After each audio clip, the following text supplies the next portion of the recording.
Hey everybody, it's Ben here with Handsome Phantom at PSX 2017. I'm here with Tommy of Team Meat, Super Meat Boy Forever, and I gotta say, I'm a huge fan. Just a pleasure to be here, playing your game, meeting you in person. Tell us a little bit about Super Meat Boy Forever. Well, Super Meat Boy Forever is the sequel to Super Meat Boy. Named it Forever because there's a lot of reasons, but I didn't want to just call it Super Meat Boy 2. Yeah. It's like Destiny 2. I feel like they could have come up with a better, I don't know. Super Meat Boy Forever is like the sequel, and went a little different with it.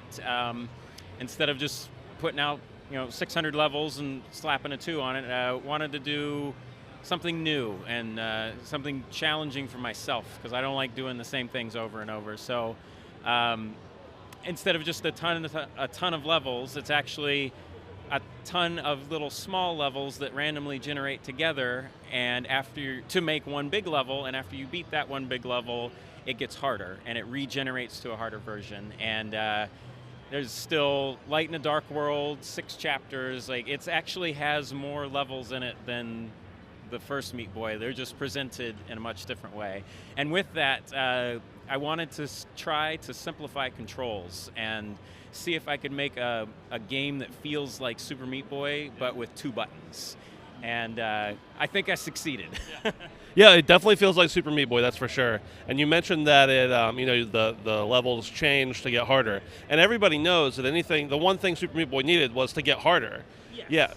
Yeah. The first one, it was a little too easy, I feel. Yeah, but it was one of those things where everybody likes random stuff. I like random stuff. How do you make a good, hard platformer that feels good that's random? And yeah, so we design these little mini levels. We call them like Meat Boy flashcards in a way. They're like little tiny levels that are about the same size as regular Meat Boy levels, but then we like smash like 8 of them together, and we give them difficulty ratings and present them to you in like a cadence, and level it up. And with the crazy simplified controls, we can make some really, really difficult levels that still feel fair, which is super important. So one thing, you're talking about the controls, and the one thing that I've heard you say here at the booth is that you don't want people to think of it as a mobile game or too simple of a game or an infinite runner, because it's not an infinite runner.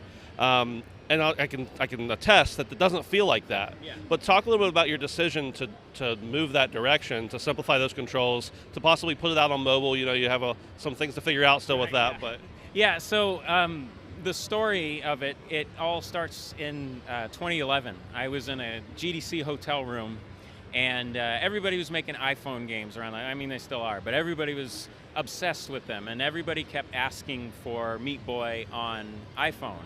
And like Super Meat Boy on an iPhone is not going to play well. And I would always kind of think, why do they want this? This doesn't make any sense. And like, it dawned on me. I'm like, oh, they just want like a good platformer game that makes them feel like Meat Boy makes them feel. Like, they want the challenge and they want the good controls. And I'm like, I think I can do that. So I prototype it in a GDC hotel room. I'm like, I can make a Meat Boy with 1 button. So I made a control scheme. I made a couple little test levels, and it worked surprisingly well. I'm like, oh, okay. And so it started out as like a personal challenge, and after 2011 didn't really work on it. Started up again in 2014, and like life happens, right? So lived life, and then 2017 starts, and I pick it up again and I start playing. I'm like, this is more than just something simple. This could become like a legitimate game, a legitimate sequel, not just like some sort of thing, not a Meat Boy mobile or anything.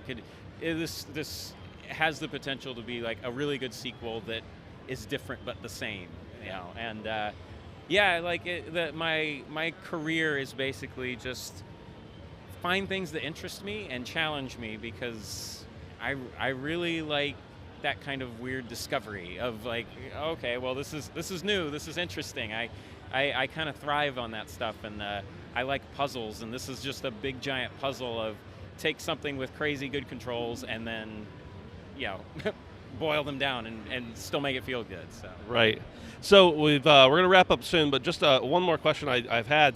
Obviously, Super Meat Boy came out. It was a struggle. We saw through Indie Game the movie and some other discussions with you that was the case.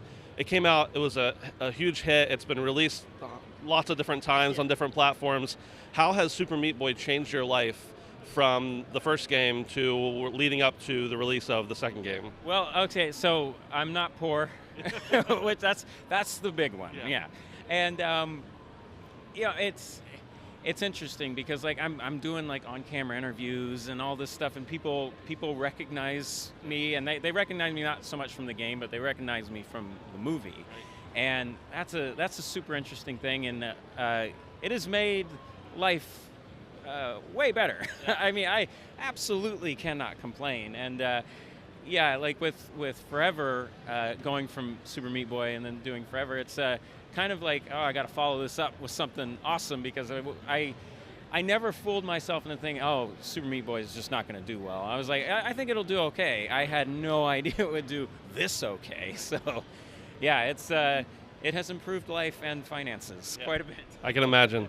All right, so the last question, the dreaded question, approximate release dates?